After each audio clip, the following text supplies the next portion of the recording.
Pro 4, Suara Budaya Sulawesi Selatan. Assalamualaikum warahmatullahi wabarakatuh dan selamat pagi pendengar dimanapun Anda berada. Kembali kita berjumpa di acara Mosaik Budaya. Mosaik Budaya kali ini kita akan memperbincangkan tentang desain ya. Dan alhamdulillah pada pagi hari ini kita sudah bersama dengan salah satu narasumber kita. Beliau dari Humas Polimedia PSDKU Makassar. Beliau kesehariannya sebagai dosen, Bapak Ahmad Irfan ASkom MCS. Kita sapa dulu beliau. Assalamualaikum, selamat pagi. Waalaikumsalam warahmatullahi wabarakatuh. Selamat pagi Pak Ruslan dan tim Pro 4. Saya panggilnya Pak Irfan ya. Siap Pak. Mungkin sebelum kita lanjut ini Pak, masuk ke topik kita, mungkin ada dulu sedikit perkenalan karena pendengar juga ingin tahu kesehariannya Pak Irfan seperti apa. Silakan. Baik, terima kasih. Saya sendiri namanya tadi mungkin sudah disebutkan Ahmad Irfan Abdullah, sarjana komputer, Master of Computer Science. Kebetulan basicnya di komputer, ilmu komputer terakhir, alumni S2 Universitas Gadjah Mada. Sekarang saya posisinya dosen PNS berpangkat lektor di Kampus Politeknik Negeri Media Kreatif PSDKU Makassar. PSDKU itu Pak agak panjang, jadi PSDKU itu program studi di luar kampus utama. Jadi sebenarnya kampus kami itu ada 3 Pak di Indonesia. Jadi kampus kami itu revitalisasi perubahan dari Balai Grafika menjadi kampus. Jadi kampusnya ada di Jakarta, di Makassar dan di Medan. Berarti 3 ya? Iya, ada 3. Jadi kami di Makassar itu ada 4 program studi Pak. Ada desain grafis, ada periklanan, ada penerbitan, dan ada teknik grafika. Kalau dilihat dari backgroundnya ini kayaknya cocok masuk di RRI. Siap. Bagian periklanan, bagian media, kayaknya lengkap deh. Nah kita berkaitan dengan desain ini, bagaimana penerapan informatika sebenarnya di dalam desain itu sendiri? Baik. Untuk informatika dalam desain sebenarnya bahasa gampangnya Pak yang sekarang orang mungkin tahu UI UX. Orang mungkin gampang dengarnya. Mungkin ini hanya topiknya yang kelihatan agak itu ya, padahal sebenarnya ini sudah lama dikenal bahwa informatika itu memang tidak bisa dipisahkan dari desain. Dimana sebenarnya kalau desain mungkin orang taunya full intuitif, sedangkan kalau kita di informatika ada logiknya. Ada logikanya. Itu yang kalau kita gabungkan nanti bagaimana supaya desain yang kita buat itu tidak hanya intuitif saja, tapi ada dasar pengambilan kok desain itu sampai seperti itu. Ya mungkin kalau kita lihat penerapannya ya kita harus menganalisis dulu Pak, masalah desainnya apa. Jadi kalau umpamanya RRI mau rubah logo, itu kan tidak tiba-tiba Pak rubah logo, harus ada dulu kenapa harus rubah logo, logonya nanti akan dibuat seperti apa, dan seterusnya filosofinya apa, itu sedikit banyaknya ada ilmu informatikanya di situ. Dilanjutkan dengan mungkin juga tidak mungkin lepas dari intuisi orang-orang yang berkecimpung di bidang desain. Mungkin kira-kira seperti itu Pak. Kalau dari sisi memang sekarang memang dunia desain memang sangat dibutuhkan di era sekarang ya. Iya Pak. Apalagi sudah ada banyak juga konten kreator yang justru malah awalnya tidak tahu desain, tiba-tiba bisa desain gitu. Ini memang karena begitu pentingnya. Nah, alat atau software apa saja sebenarnya yang paling efisiensi atau esensial dalam mendukung informatika ini melalui desain? Alat atau software sebenarnya sekarang itu sangat banyak Pak, apalagi yang mau yang pakai portable ya. Banyak tools-tools portable yang basisnya online yang sangat mendukung untuk membuat desain yang menerapkan ilmu-ilmu informatika juga di dalamnya. Seperti yang saya sebutkan tadi, yang pertama mungkin ya yang kaitannya dengan UI UX. Ya, jadi kita punya tampilan di sosmed, kita punya tampilan di website, itu semuanya kita bisa desain menggunakan tools-tools. Salah satunya mungkin yang cukup terkenal ada Figma yang basisnya online. Kalau yang basisnya Adobe itu Adobe XD, atau ada Sketch dan ada yang lain. Ya tentunya software-software ini atau perangkat lunak ini biasanya memang dipelajari juga untuk, kalau kami di bidangnya di kampus Pak itu biasanya kalau orang informatika belajarnya memang desain grafis biasanya hanya sebagai mata kuliah pilihan. Beda dengan kalau di kampus saya sekarang di tempat saya mengajar itu memang jadi mata kuliah inti. Jadi mata kuliah intinya desain, informatika yang ngikut. Tapi kalau kita kuliahnya di ilmu komputer, di teknik informatikanya yang inti, nah desainnya yang menjadi pilihan. Iya. Jadi kalau yang lain Pak mungkin lanjut untuk kegiatan-kegiatan yang pemodelan, 3D dan lain sebagainya ada Blender untuk yang kalau kita mau pakai yang open source. Jadi kan sekarang salah satu yang membuat keterbatasan kita Pak di alat itu biasanya berbayar atau tak berbayar. Nah, itu dia. Berbayar atau tak berbayar. Nah, tentunya di zaman sekarang juga software-software developer yang berkecimpung di bidang outsourcing atau non berbayar atau biasanya bayarnya Pak itu enggak sekomersial kalau pakai Adobe. Ya biasanya dia sistemnya selama sistemnya donasi aja. Apakah donasi atau tidak donasi, softwarenya tetap bisa kita gunakan. Ada Blender atau mungkin ada AutoCAD. Kalau AutoCAD tentu jelas berbayar. Atau ke yang lain, kita bisa berkembang lagi.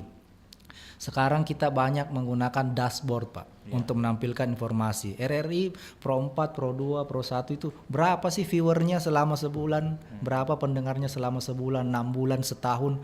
Dashboard itu bisa juga kita tampilkan dalam bentuk visualisasi desain dengan data akurasi dari informatika, dari logiknya di situ.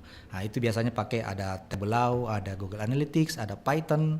Nah itu sudah ada lebih banyak ada codingnya Pak, jadi sudah ada informatikanya sudah lebih tinggi. Dan memang sekarang juga lagi marak di dalam dunia pembelajaran juga ya, itu menggunakan desain, menggunakan tadi coding itu Iya, sama betul. AI. Iya, Sekarang oke. lagi. Jadi sekarang menampilkan itu visualisasinya harus bagus, tapi datanya dan informasinya harus akurat. Oke, menarik sekali. Tapi sebelum kita lanjut Pak Irfan, masih banyak hal sebenarnya yang saya mau pertanyakan ini berkaitan dengan desain dan informatika itu sendiri. Kita hadirkan dulu satu kelong dari Ridwan Saru.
Sahabat budaya masih bersama di acara Mosaik Budaya, tentunya masih bersama dengan narasumber kita Pak Irfan. Tadi sudah membahas tentang alat-alat dan software apa saja yang paling esensial dalam mendukung informatika melalui desain. Nah, kalau jenis-jenis desain apa saja yang bisa digunakan dalam penerapan informatika desain ini Pak Irfan? Baik, untuk desain apa saja yang bisa kita gunakan di penerapan informatika ini, tentunya yang pertama desain antarmuka pengguna atau lebih keren disebut UI, User Interface. Ya. Berikutnya untuk pengalaman pengguna kita sebutnya UX atau User Experience. Nah, setelah itu bisa kita lanjut ke desain produk. Ya, desain produk, desain grafis sendiri itu tentunya. Ya. Arsitektur, interior, sampai busana, bahkan tentunya game. Baru-baru tadi kita dengar ada game. Jadi ini salah satu juga, kalau kebetulan kami di kampus Jakarta Pak ada spesialis khusus untuk game tech. Jadi ada memang program studi khusus untuk membuat animasi dan game. Nah, jadi untuk beberapa penggunaan informatika biasanya memang pasti pada akurasi Pak. Jadi untuk yang tadinya hanya full intuitif, dengan akurasi itu maka ilmu-ilmu informatika yang diterapkan, logika-logika yang diterapkan, atau mungkin lebih familiar, algoritma namanya. Nah itu nanti akan membuat desain kita bisa otomatisasinya ada. Nah, jadi kan gaming kan tidak mungkin kita akan mendesain sebuah karakter untuk 1000 gerakan kita 1000 juga kita lakukan. Tidak seperti itu semuanya. Bisa kita gerakkan dengan prinsip informatika, melakukan repetisi sendiri sesuai dengan perintah atau codingan yang kita lakukan. Jadi efisiensi, efektivitas dalam iterasi atau pengulangan langkah dalam sebuah sistem itu sangat dimungkinkan dengan adanya informatika yang diterapkan ke dalam desain. Jadi nanti ada peningkatan efisiensi, ada kualitas, personalisasi terhadap desain yang kita buat, Pak. Jadi kalau dilihat bahwa memang sebenarnya ada kolaborasi antara informatika ini dan juga desain. Nah, iya, benar sekali, Pak. seperti apa itu kalau anunya di era digital saat ini, Pak? Kalau kolaborasi tentunya kita biasanya melihat salah satunya dari kompleksitasnya, Pak. Jadi sesuatu kalau kita ditangani sendiri-sendiri, sepertinya kalau desain itu sendiri dan informatika itu sendiri, lagi-lagi salah satu contoh yang paling dekat dengan kita untuk desain UI UX itu. Kalau kita orang desain sendiri, informatika sendiri tanpa kolaborasi susah, Pak. Nanti tampilannya itu akan bereaksi seperti apa pada saat di aplikasinya itu kita lakukan proses klik atau touch itu akan berbeda kalau didahului dengan kolaborasi untuk berkomunikasi bagaimana supaya aplikasi yang dijalankan betul-betul reaksinya itu sesuai dengan aksi yang dilakukan oleh user atau pengguna. Jadi hal itulah yang membuat nanti produk digital itu komplit. Jadi pengambilan keputusannya, apakah nanti perulangannya, apakah pengalaman pengguna. Jadi user itu pasti selalu mendapatkan pengalaman, Pak, dari apa aplikasi yang dia pakai. Kalau aplikasi-aplikasi tersebut pengalaman penggunanya buruk, itu bisa wassalam, Pak, aplikasinya. Websitenya ke aplikasinya itu nanti kemungkinan besar akan menurun. Yang besar-besar saja, Pak. Kalau kita dulu sekolah, Pak, itu Yahoo tidak ada yang tidak tahu. Yahoo.com tidak ada yang tidak tahu, Pak. Google dulu belum. Tahun saya sekolah tahun 2002 itu Windows. Ya masih zamannya Windows 98 ya. Masih pakai chatnya MIRC. Itu seperti itu kelihatannya nggak akan goyah, Pak, Yahoo itu. Tapi selambat laun Google barangkali mempelajarinya dengan desain yang lebih minim. Kalau Yahoo kan agak ramai, Pak, dulu tampilannya. Betul. Agak ramai, banyak berita di depannya, banyak iklan. Dibuat Google seminimal mungkin, hanya search engine top, tapi sangat powerful. Padahal kalau dipikir, ya dulu orang taunya yang namanya browser, kita membuka sebuah alamat website taunya rame. Ada berita, ada foto, ada apa. Google membuatnya jauh lebih simple, tetapi lebih powerful, lebih fungsional, dan sampai saat ini sepertinya belum ada, Pak, yang mengalahkan Google dari segi itu. Padahal kalau mau dilihat UI-nya simple. UX-nya simple, tetapi itu yang dibutuhkan. Mereka menganalisisnya dengan matang. Akhirnya apa yang dibuat sekian puluh tahun yang lalu sampai sekarang bisa dibilang mungkin belum terkalahkan, Pak. Dan itulah kenapa analisis di penerapan desain dan juga informatika sangat dibutuhkan karena untuk long lastingnya, Pak, untuk jangka panjangnya. Iya. Nah, kira-kira apa pembedaan mendasar antara pendekatan desain ini untuk informatika dan juga informatika untuk desain, atau mungkin keduanya ini saling melengkapi nih Pak Irfan? Oke, betul sekali Pak. Iya. Sudah dijawab sebenarnya. Sudah dijawab sebenarnya. Jadi saling melengkapi. Jadi desain untuk informatika. Kalau desain untuk informatika kita lihat fokus utamanya bagaimana desain tersebut dapat membuat sistem informasi atau data itu mudah untuk dipahami. Iya. Ya, mudah user friendly, bahasa kerennya user friendly. Karena kalau kita melihat desain yang terlalu rumit untuk sesuatu yang baru kita lihat, belum tentu orang akan berlama-lama di situ, Pak. Kalau orang sudah lihat website itu di bawah 5 detik tidak menarik, biasanya pindah, Pak. Dia akan pindah ke aplikasi lain, ke website lain. Dan itu yang paling dijaga untuk orang-orang berkecimpung di bidang ini. Website developer, aplikasi developer. Kalau desainer Pak biasanya itu kita sebut sebagai front end. Ya, front end. Kalau yang coding-codingnya back end atau full stack, kalau dia jago, dia bisa full stack, bisa kerjain front end, bisa ngerjain juga back endnya. Dari melengkapi, sudah jelas melengkapi. Tapi sisi yang tadi untuk fokus utamanya si desain untuk informatika itu dari membuat menjadi mudah. Sedangkan informatikanya itu sendiri untuk menjadi metode pendukung atau mengoptimalkan dari sisi desainnya dan prosesnya, sehingga nanti apa yang sumber daya yang ada pada desainer itu akan menjadi lebih maksimal untuk solusi-solusi yang ditawarkan, baik itu dari segi informatika atau dari segi desainnya, sehingga sistemnya akan bekerja secara maksimal untuk sisi pendekatan tentunya yang sekarang Pak secara digital. Kira-kira mungkin seperti itu, Pak. Oke. Kemudian tadi juga ada hal yang menarik di sini karena tadi melalui pengumpulan analisis data ya, aspek informatikanya. Kemudian mempengaruhi keputusan desain yang dibuat. Ada mungkin contohnya Pak? Iya. Lebih gampang gitu diketahui. Oke. Kalau biasanya kan kita untuk mengetahui sesuatu biasanya kita kan orientasinya ini ke user, Pak. Jadi si user. Jadi bagaimana tentunya mengetahui kebutuhan pengguna ini sih umum saja sebenarnya. Apakah kita wawancara, observasi dan lain sebagainya, itu sih paling sering kita lakukan. Apakah pengumpulan data secara kuantitatif, kualitatif, itu pasti akan kita lakukan. Tentunya dengan melihat apa yang ada di user tadi, kita akan melakukan eksekusi terkait apa feedback yang sudah didapatkan, tapi jangan lupa setelah eksekusi lempar kembali. Kita harus melakukan kembali iterasi atau perulangan kembali ke user lagi feedbacknya setelah kita melaksanakan eksekusi dari pendapat awal. Jadi wawancara awal atau observasi awal itu setelah dilakukan proses analisis tertentu masuk ke dalam desain, setelah itu kita kembalikan lagi ke user. Jadi apakah benar sesuai apa yang diharapkan user dengan eksekusi yang sudah dilakukan oleh desainer atau si programmer, supaya lagi-lagi di cyclingnya Pak, kalau memang kita berkecimpung di bidang development itu arahnya pasti ke situ. Nggak bisa kita lepas hanya saya lepas aja udah saya udah buat kok ini sudah bagus kok, sudah sesuai menurut kita usernya nanti pakai aja.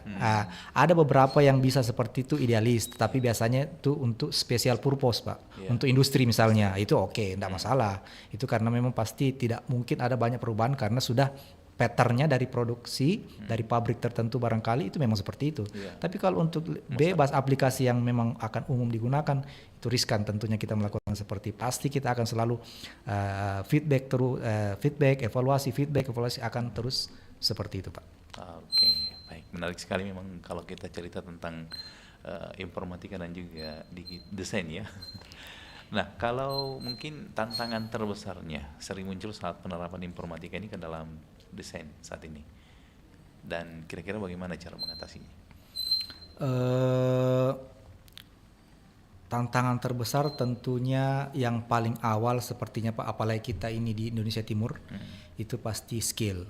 Ya, pertama pasti skill. Apakah baik itu yang kita akan dapatkan dari bangku formal atau informal. Tetapi ini sih sebenarnya masih bisa lah kita atasi dengan pembelajaran baik itu lintas disiplin kok sekarang Pak. Orang sekarang bekerja informatika itu banyak yang dari tidak Ilmu dari lain. iya Iya, nggak mesti sangat dari. banyak dari ilmu lain. Iya. Ada yang dari pertanian, ada dari peternakan, ada yang karena memang sebenarnya secara umum kita dari lahir Pak sudah logik. Kan orang informatika berpikirnya logik Pak. Iya. Langkah pertama, langkah kedua dan seterusnya itu sudah dipersiapkan dari awal, sudah diketahui. Paling gampang Pak, kita dari kecil pasti sudah tahu lah bagaimana cara menyajikan mie instan. Mie instan sebenarnya itu salah satu contoh paling sederhana dari penerapan logika informatika atau logik atau algoritma. Jadi ada urutan langkah-langkah yang terstruktur. Nah itu sebenarnya dasarnya. Nah itu bisa kita pelajari mau bangku formal, bangku informal, lintas disiplin, banyak. Apalagi Komdigi. Nah, kalau RRI di bawah Komdigi ada Pak namanya Digitalent. Itu kan bisa lihat banyak sekali pelatihan di situ yang bisa kita ikuti.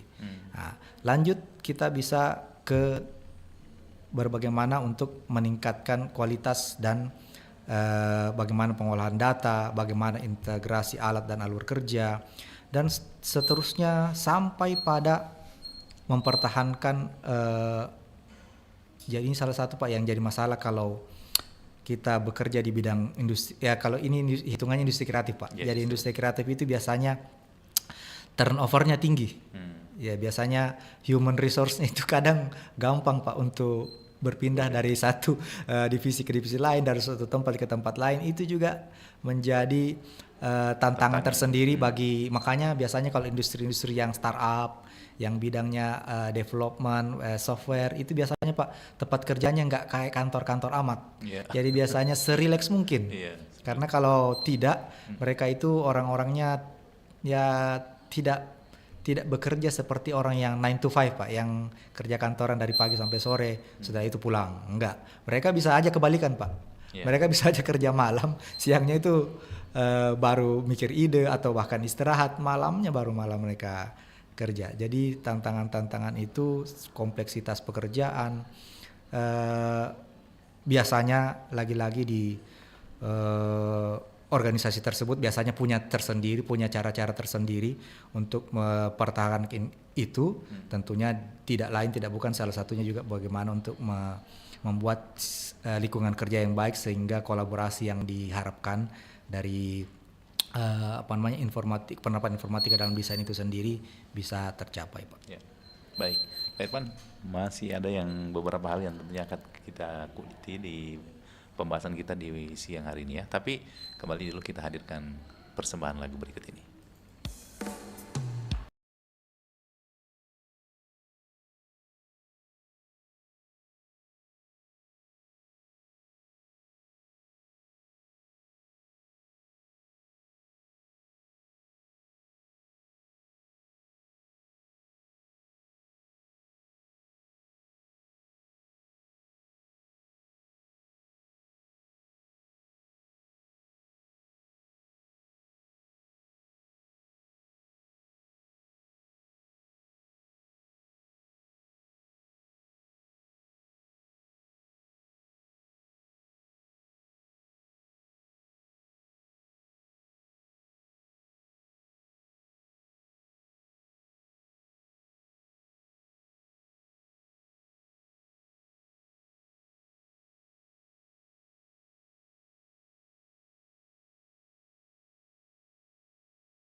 Sobat Budaya masih berlanjut kebersamaan kita di acara Mosaik Budaya, tentunya masih berbicara tentang informatika dan juga desain. Ada beberapa hal tadi sudah dijelaskan oleh Pak Irfan terkait dengan informatika sendiri dan juga tentang desain itu sendiri. Nah, kita lanjut lagi ke sudah tadi ya tantangannya ya, bagaimana tantangan daripada terkait dengan munculnya saat ini penerapan informatika ke dalam desain.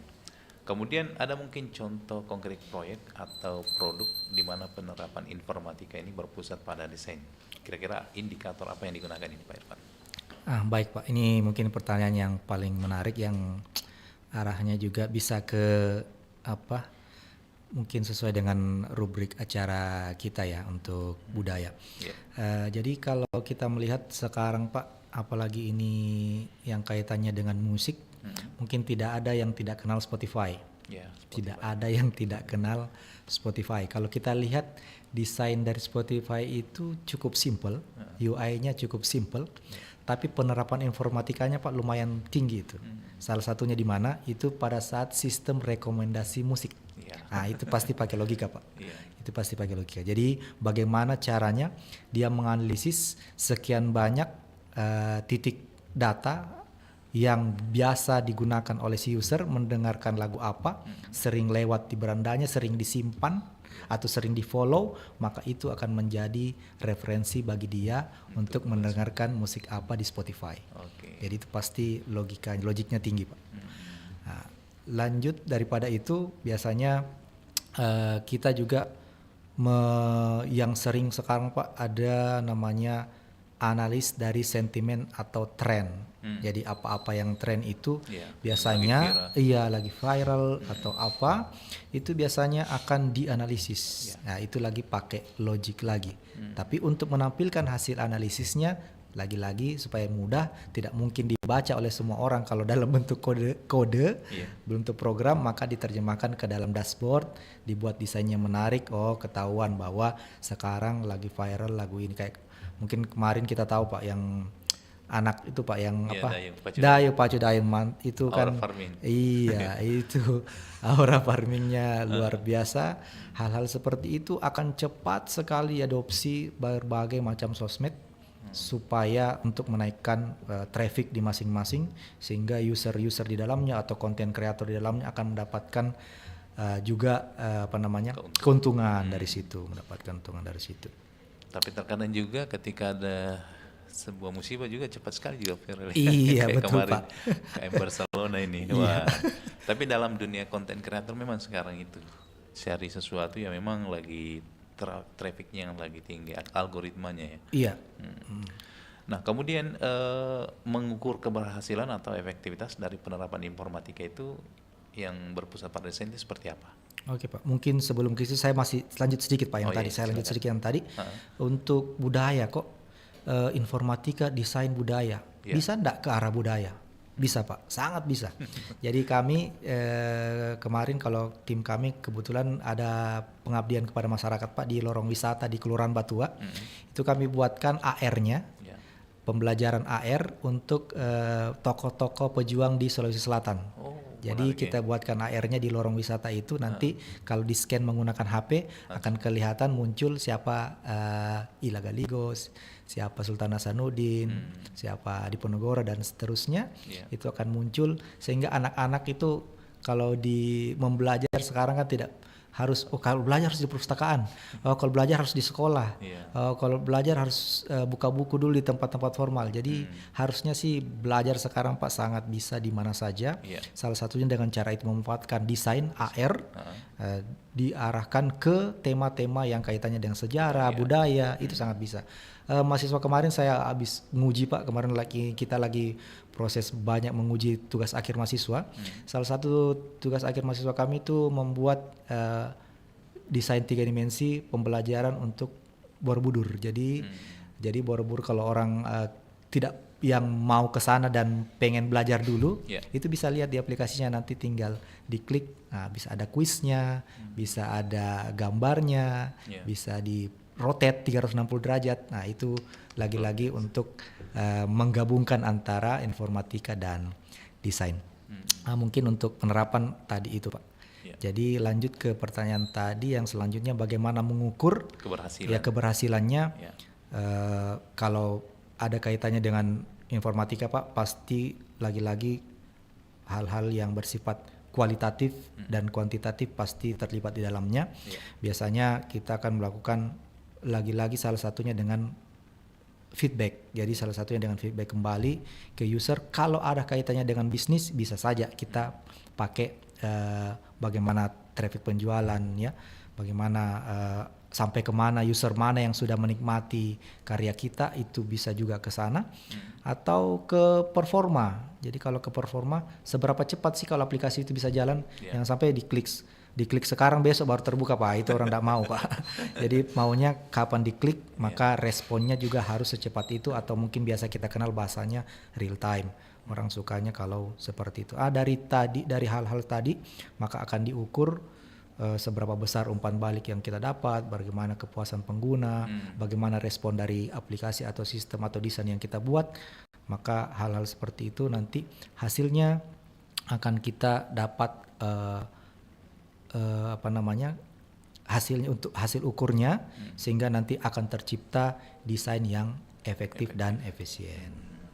Dan memang sekarang kebanyakan orang begitu ya, menggunakan mesin.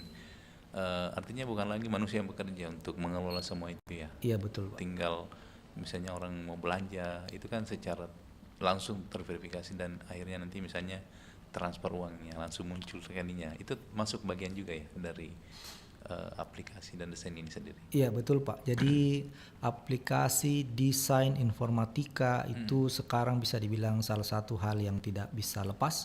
Jadi kalau kita mau belanja, kita belanja sesuatu kan kita mau lihat dulu. Kita melihat sesuatu, visualisasi itu pasti desain. Nah, visualisasi pasti desain. Setelah itu kita akan melakukan proses, apakah kita klik, apakah itu di touchscreen, ya, mengklik sesuatu, menunjuk sesuatu, maka akan ada respon. Nah, responnya tadi sudah mulai bekerja antara desain dan informatikanya. Setelah itu lanjut lagi, kalau perusahaan tersebut, marketplace tersebut, mau itu yang hijau, mau itu yang orange, pasti dia akan cari insight-nya, Pak.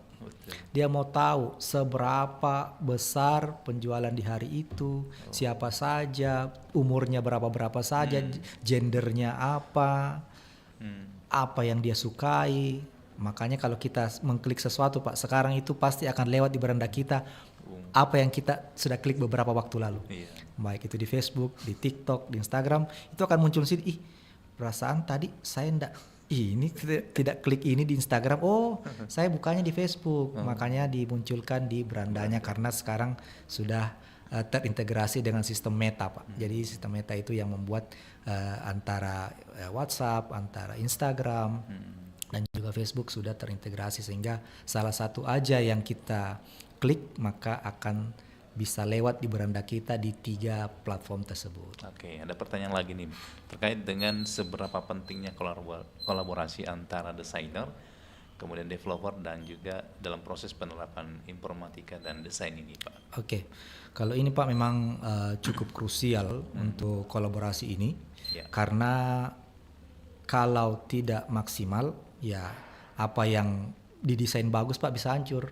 Padahal desainnya sudah rapi, sudah bagus, sudah menarik, tapi informatikanya kurang, tidak bagus juga. Informatikanya sudah bagus, tapi di desainnya tidak bagus, visualisasinya tidak baik, experience dari user tidak enak. Nah, makanya ini penting sekali kolaborasinya dimaksimalkan dengan biasanya minimal kita pasti ada teknis, Pak. Kelayakan teknisnya kita lihat, lanjut ke bagaimana desain yang diterjemahkan ke dalam kode itu juga sesuai, mengidentifikasi solusi-solusi yang diinginkan oleh user, dibutuhkan oleh user yang lebih cepat, yang lebih efisien. Lalu kita pelan-pelan kalau sudah tercapai yang 3 tadi, baru kita mulai ke meningkatkan. Jadi ada kualitas dari desain itu meningkat. Usahakan kalau ada yang kalau kita biasanya informatika istilahnya bug, Pak. Jadi ada bug, ada error sedikit, itu jangan dibiarkan. Itu memang pasti mungkin di saat itu belum. Tetapi beberapa waktu akan datang, apalagi kalau itu siapa tahu aplikasinya bisa bertahan lama, itu pasti akan menjadi seperti bola es Pak, lama-lama membesar, akhirnya yang tadinya kelihatannya tidak apa-apa, akhirnya muncul di kemudian hari menjadi besar, kolaps. Nah itu resiko besar. Lanjut ke bagaimana kita menentukan alur kerja yang baik, bagaimana ada tanggung jawab sebenarnya sama-sama kolaborasi pasti butuh tanggung jawab dari sisi developer, dari sisi desainer, semua harus berani memiliki inovasi dan bertanggung jawab terhadap pekerjaannya masing-masing, dan yang dengan kolaborasi itu kita harapkan tidak mengulang-ulangi pekerjaan yang sama untuk tujuan yang sama. Jadi usahakan pekerjaan itu dikerjakan satu kali untuk tujuan. Kalau memang tujuan berbeda, ada pembedanya, ada yang akan dikerjakan yang lain, tidak masalah. Berarti kita memang butuh waktu lebih. Tapi kalau hanya mengulang sesuatu yang sama, tujuan yang sama berulang-ulang, apalagi di orang yang berbeda, berarti ini mungkin kolaborasinya perlu kita, manajemennya perlu diperbaiki, Pak. Oke, Pak Irfan, bagaimana Anda melihat masa depan dari penerapan informatika dalam desain ini? Apa kira-kira inovasi atau perubahan besar yang perlu diantisipasi ini? Ya, ini lagi-lagi pertanyaan yang mungkin sekarang sudah sangat sering kita dengar jawabannya. Yeah. AI. Kalau orang tanya, Ki, kenapa Ki harus AI? Nah, kenapa Ki harus AI?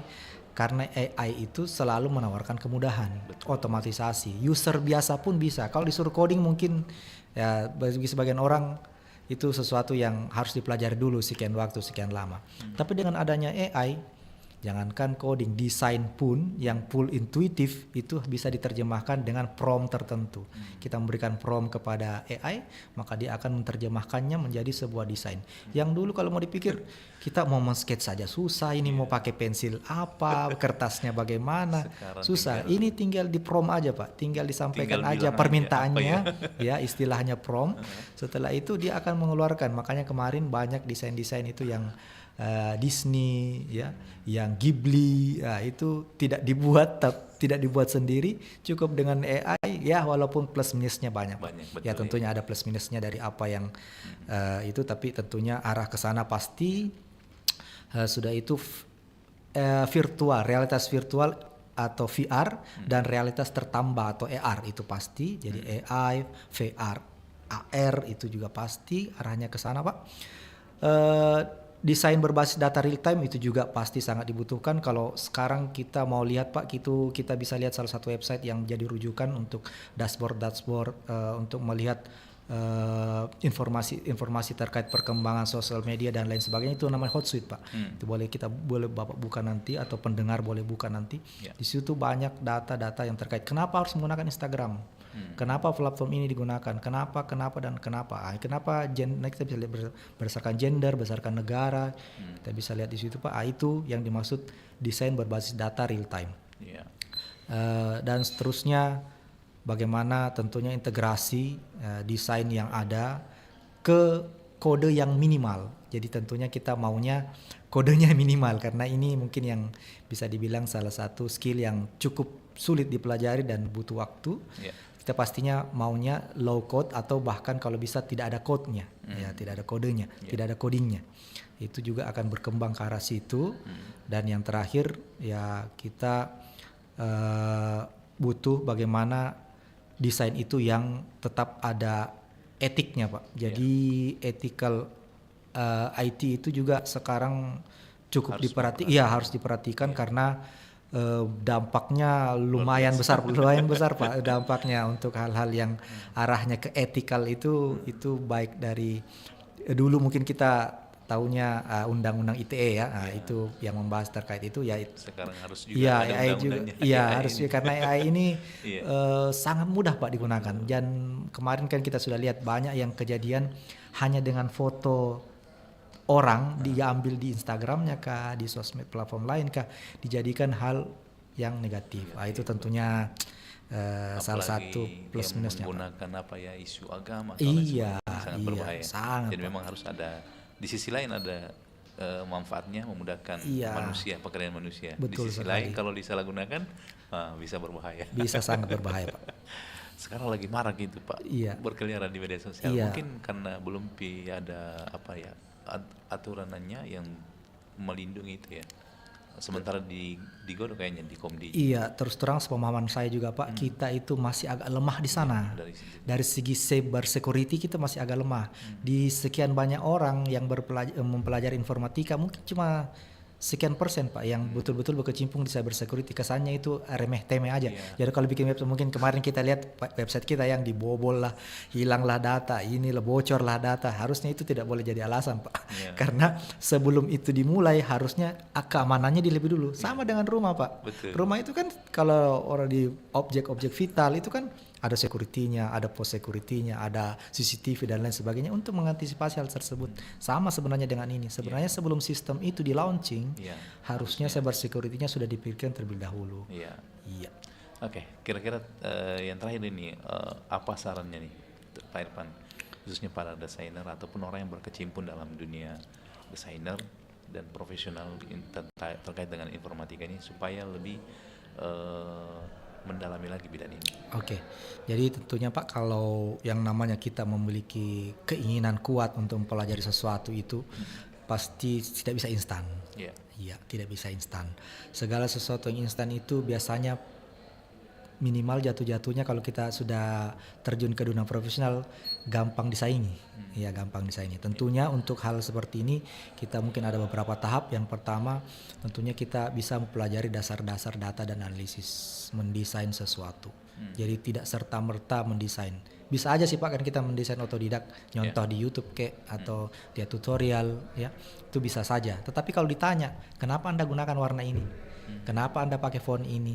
Nah, itu kan kalau tidak punya kemampuan analisis desain yang baik, tidak bisa menjawab tentunya value-nya akan kurang, Pak. Yeah. Kalau mau dilihat logo RRI, logo-logo BUMN yang katanya mahal-mahal, Pak. Kalau mau dipikirkan bisa aja sih kita buat Bisa seperti itu. Yeah. Tapi kalau kita ditanya filosofinya, kita ditanya kok bisa desainnya seperti itu yang susah. Yeah. Nah, itu yang menjadikan dia mahal. Tentunya kenapa dia bisa mahal?